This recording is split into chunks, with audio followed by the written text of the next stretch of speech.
উপনির্বাচনকে কেন্দ্র করে প্রার্থী তালিকা নিয়ে চলছিল বিভিন্ন সংশয়। তবে সব ধরনের অবকাশের সমাপ্তি ঘটিয়ে রবিবার প্রার্থী তালিকা ঘোষণা করা হয় ত্রিপুরা বামফ্রন্ট কমিটির পক্ষ থেকে।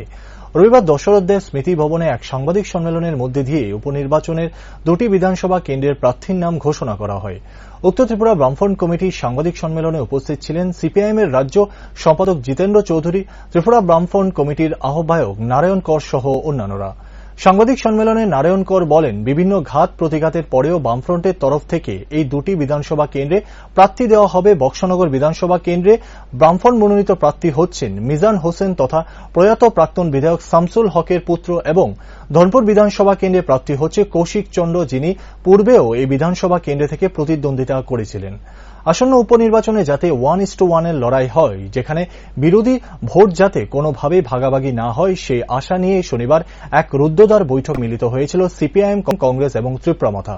তবে এই নির্বাচনে কংগ্রেস বা ত্রিপুরামাথা নিজেদের মনোনীত প্রার্থীর নাম প্রকাশ করতে পারে কিনা তা নিয়ে রয়েছে এখনো সংশয়। এই নির্বাচনে লড়ব এবং এই দুটি কেন্দ্র বামফ্রন্ট বক্সনগর 20 বক্সনগরে বামফ্রন্টের সিপিআইএম প্রার্থী হচ্ছে কমরেড মিজান হোসেন।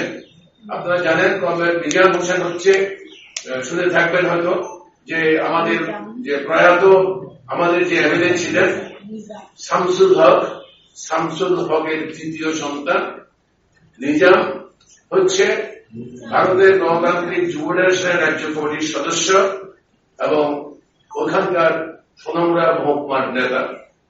আর 23 বক্সনগরে আমাদের প্রার্থী হচ্ছে, এই তো 4 মাস আগে 5 মাস আগে যে নির্বাচন হয়ে গেল, আমাদের যে প্রার্থী